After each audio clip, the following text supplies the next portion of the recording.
आप देख रहे हैं अल्फा डिफेंस हिंदी में आपका स्वागत है।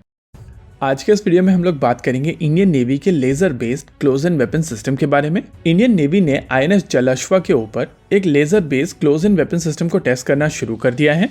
ये डेवलपमेंट एक काफी बड़ा डेवलपमेंट है।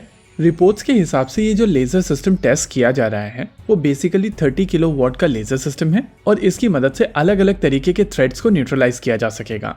30 किलो वॉट को कॉन्टेक्स्ट में डालने के लिए आइए एक बार नजर डाल लेते हैं यूनाइटेड स्टेट्स ऑफ अमेरिका के AN/SEQ-3 लेजर वेपन सिस्टम के ऊपर। इस सिस्टम को लॉस के नाम से भी जाना जाता है, यानी कि laser weapon system. US navy ने टेस्टिंग के दौरान इस सिस्टम की मदद से एक छोटे अनमैन्ड सरफेस वेसल और एक UAV को मारकर गिराया था। अभी आपकी स्क्रीन के ऊपर जो फुटेज प्ले हो रही है वो बेसिकली इसी टेस्ट की फुटेज है और आपको वीडियो के दौरान ये अलग अलग तरीके की टेस्टिंग दिखाई देगी। इस टेस्टिंग के दौरान जो लेजर यूज की गई है वो 30 किलो वॉट की है, जिससे समझा जा सकता है कि 30 किलो वॉट की पावर के साथ में एक छोटे अनमैन्ड सरफेस वेसल या एक छोटे UAV को काफी आसानी से मारकर गिराया जा सकता है। यूएस नेवी का ये वेपन इस पॉइंट ऑफ टाइम पर 33 किलो वॉट जनरेट कर सकता है। हालांकि इसका जो फॉलो ऑन वेरिएंट होगा वो 60 से लेकर 100 किलो वॉट तक की पावर जनरेट करने में सक्षम होगा और यूएस नेवी का जो इवेंचुअल गोल है वो 300 किलो वॉट तक का है। इतनी पावर के साथ में ये close and weapon system fighter jet और शिप साइज के टारगेट्स को मारकर गिरा सकेगा। इस समय बहुत सारे देश अलग अलग साइज के लेजर्स के ऊपर काम कर रहे हैं, जिनके eventual application close and weapon system ही होने वाले हैं। इजराइल की तरफ से रिसेंटली लेजर डोम नाम के एक सिस्टम को रिलीज किया गया था और रिपोर्ट्स के हिसाब से माना जा रहा है कि इसमें 105 किलो वॉट की लेजर का प्रयोग किया जाएगा। वैसे तो इस सिस्टम में 2 गन्स होंगी, लेकिन दोनों गन 105 किलो वॉट तक की पावर जनरेट करने में सक्षम होंगी। इंडिया के इस सिस्टम को लेकर जो फोटोग्राफ निकलकर सामने आई है उसके बारे में बहुत ज्यादा डिटेल पब्लिक डोमेन में नहीं है, लेकिन अगर आप इस फोटोग्राफ को ध्यान से ऑब्जर्व करेंगे और इंडिया के एंटी ड्रोन सिस्टम के साथ में उसको कंपेयर करेंगे तो आपको समझ में आएगा कि ये बेसिकली एंटी ड्रोन सिस्टम है और इसी वजह से 30 किलो वॉट की पावर यहाँ पर जस्टिफाई की जा सकती है। लेकिन आपको ये समझना पड़ेगा कि भारत ने 100 किलो वॉट की पावर लगभग 5 साल पहले अचीव कर ली थी।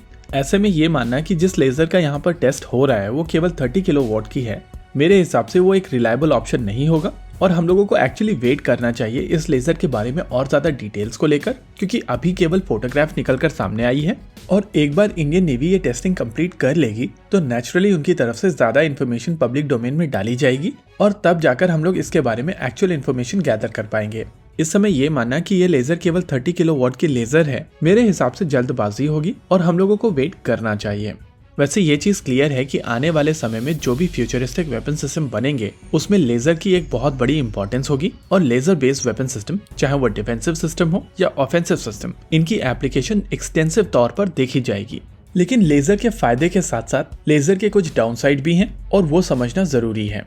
देखिए, लेजर बेसिकली एक कॉन्सेंट्रेटेड लाइट की बीम है और जितनी ज्यादा दूरी पर इससे टारगेट को मारने की कोशिश की जाएगी इसकी पावर उतनी कम होती चली जाएगी।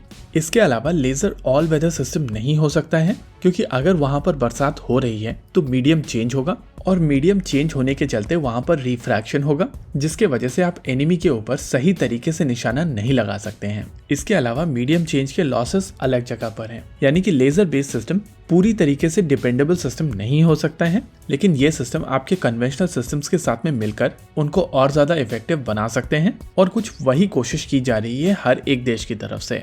लेजर एक चीपर सॉल्यूशन है। इसके अलावा इसमें एमिनेशन खत्म नहीं होगा और एंटी स्वार्म टेक्नोलॉजी के तहत लेजर एक बहुत इफेक्टिव सॉल्यूशन होने वाला है।